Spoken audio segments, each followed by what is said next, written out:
எந்த ஒரு ரீல்ஸும் இல்லைன்னு நினைச்சு ஸ்கிப் பண்ணிட்டு போனவங்களுக்கு ரொம்ப ரொம்ப நன்றிங்க. அந்த 11 பேர் கிரிக்கெட் விளையாண்ட ஜெயிச்ச அந்த 11 பேர் தான் முக்கியம். கள்ளக்குறிச்சியில விஷசாரம் மருந்து நிறைய பேர் செத்தாங்க. அது எத்தனை பேசணும், ஒரு வாரம் பேசணும். அதுக்கப்புறம் இந்தியா வந்த வேர்ல்டு கப், அதை பத்தி ஒரு ஊர்ல ஒரு போலீஸ் ஆம்பியர் வேலை பாபா அப்படிங்கிற பேர்ல ஒரு 25% மக்கள் இப்ப நடந்துகிட்டு இருக்க நீட் ஸ்கேம், நீட்டோட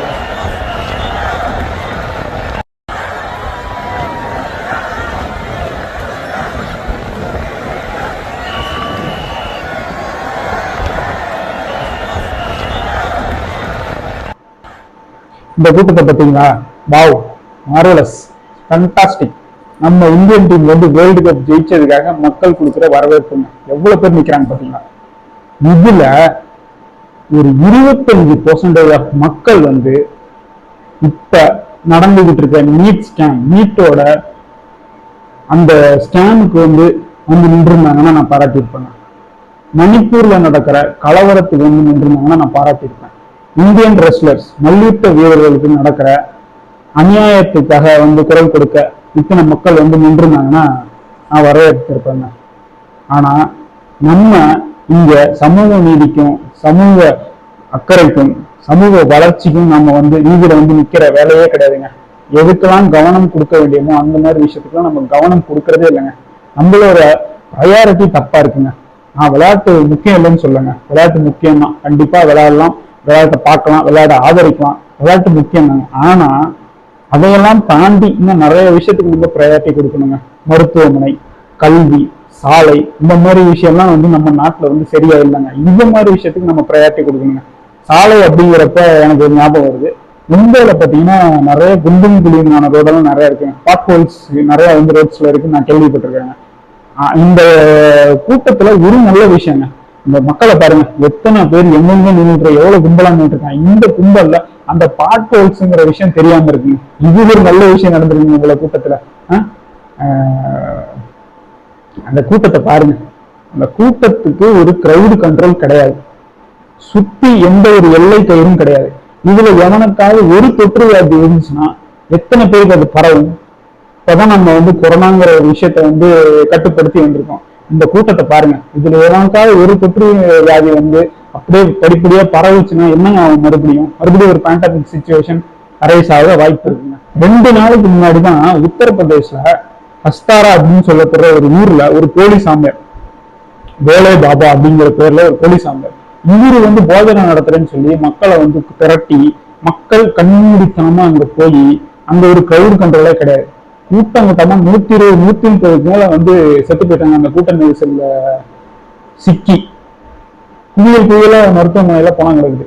இன்ன வரைக்கும் அந்த சாமியாருக்கு மேல அந்த கூட்டம் உண்டாக்குவதற்கான காரணமான அந்த சாமியார் மேல எந்த ஒரு எஃப்ஐஆரும் பதிவு பண்ணவே இல்லைங்க. இப்பதான் இந்த விஷயம் நடந்துச்சு. இதை பார்த்துமே இவ்வளவு பெரிய கூட்டம் அங்க நின்றுகிட்டு இருக்குங்க. இது தேவையாங்க. அதாவது இருக்கிற கெட்ட விஷயம் என்னன்னா ஈஸியா எல்லாத்தையும் மறந்துடுதுங்க.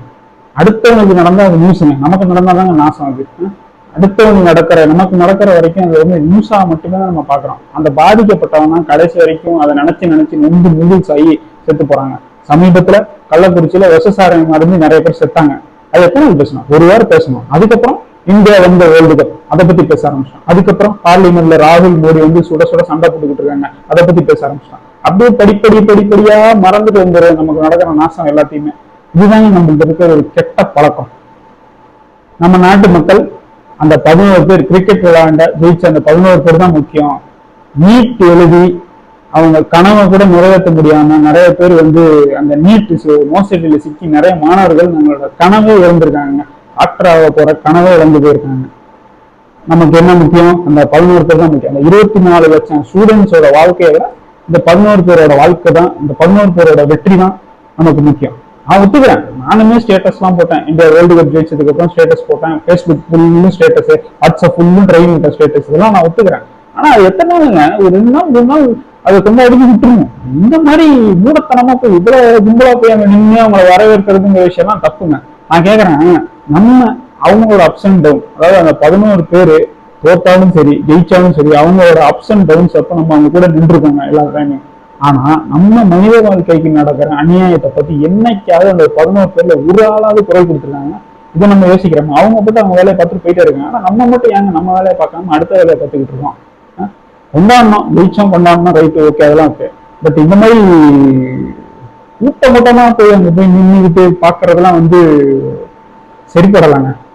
நமக்காக நாம தாங்க நின்னாகணும். நம்ம உரிமைகளை மீட்டெடுப்பதற்கு நாம மக்கள் எல்லாமே ஒன்றிணைஞ்சு போராடினா தாங்க நமக்கான உரிமைகள்லாம் கிடைக்கும். எக்ஸாம்பிளுக்கு இப்ப கென்யால அவங்களுக்கு எதிராக போடப்பட்ட அந்த சட்ட திருத்தத்தை எப்படி மக்களே போராடி மறுபடியும் வாபஸ் வாங்கினாங்க. அவங்க பிரசிடென்ட் அந்த சட்ட திருத்தத்தை எப்படி கேன்சல் பண்ணாரு அப்படிங்கிறத நம்ம பார்த்துருக்கோங்க. ஸோ இதெல்லாம் போராட்டம். இந்த மாதிரி அரசியலையும் தாண்டி நாம உரிமைகளை மீட்டெடுப்பதற்கு நிறைய விஷயங்கள், நிறைய உரிமைகள் இருக்குங்க, நமக்கான உரிமைகள். ஸோ இந்த விஷயத்துக்கு நம்ம யூனிட்டியா நிற்போங்க. இந்த மாதிரி தேவையில்லாத என்டர்டைன்மெண்ட் ஃபேண்டசிக்காக நம்ம யூனிட்டியா நிக்கிறதுல எந்த ஒரு பிரயோஜனமும் கிடையாது. இந்த காணொலியை கடைசி வரைக்கும் பார்த்ததற்கு ரொம்ப நன்றிங்க. இந்த வீடியோல எந்த ஒரு என்டர்டைன்மெண்ட்டும் இல்லை, எந்த ஒரு காமெடியும் இல்லை, எந்த ஒரு ஃபேண்டசியும் இல்லை, எந்த ஒரு ரீல்ஸும் இல்லைன்னு நினைச்சு ஸ்கிப் பண்ணிட்டு போனவங்களுக்கு ரொம்ப ரொம்ப நன்றிங்க. டேய், முக்கியமான விஷயத்துக்கு ப்ரையாரிட்டி கொடுங்கடா, தேவையில்லாத விஷயத்துக்கும் ப்ரையாரிட்டி கொடுத்துட்டு இருக்கீங்க.